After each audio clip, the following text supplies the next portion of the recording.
Hello everyone and welcome back to the third week in this video series I'm doing about communication. This week we're going to talk about nonverbal communication.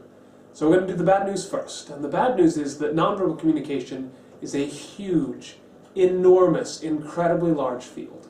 Because it doesn't just cover the communication you would typically think of, body language, gestures, tone of voice, things like that. It also covers things like the clothing you wear. What size or style, kind of person are you physically? All these things affect the message that you send. The good news is that most people are incredibly good at reading nonverbal communication. We're so good at it, in fact, that we almost never doubt our ability to understand what someone's nonverbal cues are saying to us. So we're going to talk about three things today. First thing we're going to talk about is how to read body language, how to read some of the things that you may already know, but I'll definitely have some tips and pointers that you've not heard of before. The second point is going to be how to come across as a better person, to appear more confident than you may feel. And finally, the ever popular, how to tell when someone is lying. I will do my best in all of these. There is a lot of garbage out there about how to do these things, a lot of things that are not true. So I'm going to do my best to get you the straight facts today. Alright, first and foremost, we are going to talk about reading body language. As I said, people believe, as a general rule, that they're good at reading body language, especially in things like the people you love. A common and entirely false statistic says that 93% of all communication is nonverbal communication. If you ever hear that from someone, correct them, because it's not true, and we don't need any more lies circulating around the world. The correct statistic says that 93% of the time, if your verbal and your nonverbal communication contradict each other, people believe the nonverbal. So that's very simple. Imagine a situation in which someone glares at you, looks angry, and says, "I love you."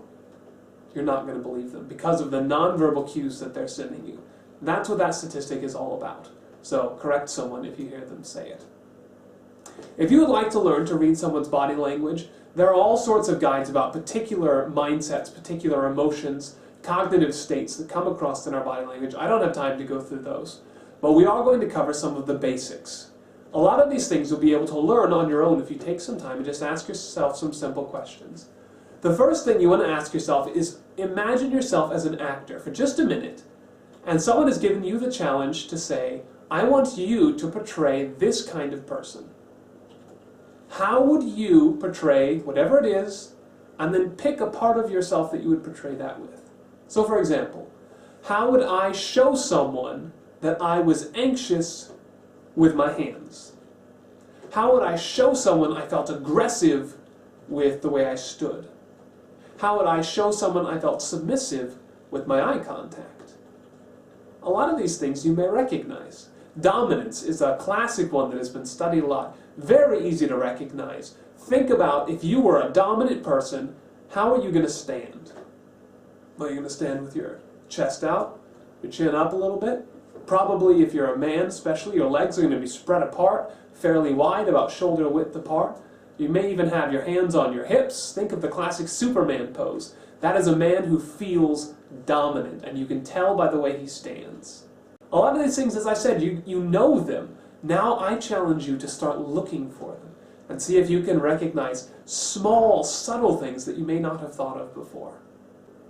The second step in this, after you've asked yourself some of these questions and have begun to notice ways that people portray mindsets with their bodies, the second thing you need to do is accept that people's bodies, for the most part, are under their conscious control.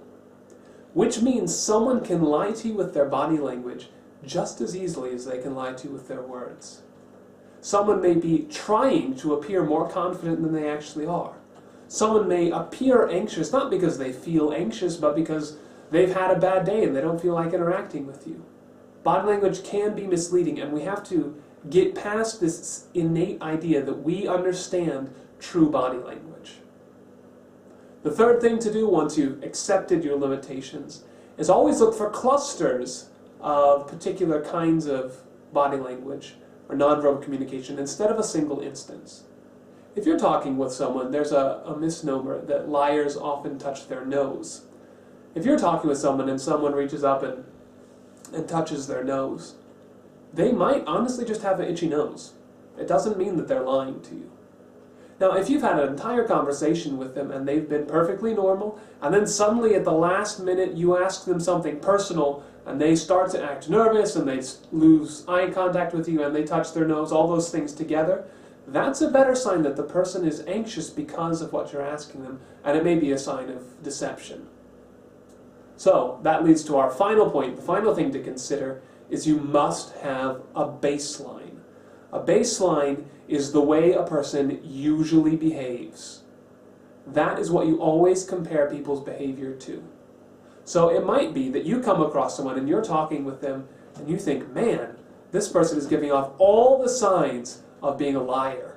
He is just as anxious and as nervous as it could be when we're talking about these things.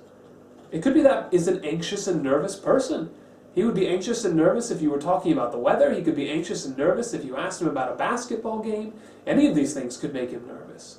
So you always have to compare a baseline with the current situation, which is why movies like TV shows like Lie to Me, if you've ever seen that, they shorten the process down. Those people are able to just walk in, find out that someone's lying, and walk back out again without ever seeing how they behave in normal circumstances.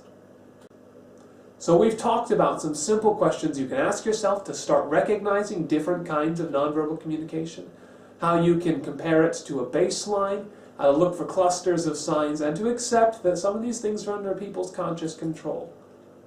We're going to move on to our second point now, which is how to appear like a better person than you actually are. Appearing like a more awesome person than you are is very common sense. It's all of the things that mothers tell their children when they're young. You need to stand up straight. You need to look people in the eye. You need to have a firm handshake. These are things that send across a physical message of confidence. And because of that, people are more likely to like you and accept the things that you say. Now, interestingly enough, research has shown that your body language affects your mentality. Which means if you're feeling down and you start to sit up straight and you stick out your chest and you put your chin up and you put a smile on your face, you will start to feel and think more positively because of what your body is doing. Your body and your mind are so interconnected that one can affect the other. We usually think of that as the mind affecting the body, but the body can also affect the mind. Small tips and pointer there. The final thing we're going to talk about, this is going to be the big conversation for today, we are going to talk about detecting lies. There are all sorts of books out there about detecting lies. There are all sorts of TV shows about people who are really good at finding liars. There are poker players all over the world who looks for cues, for tells that let you know what someone is thinking, whether they're bluffing or not. But the fact of the matter is, detecting lies is incredibly difficult.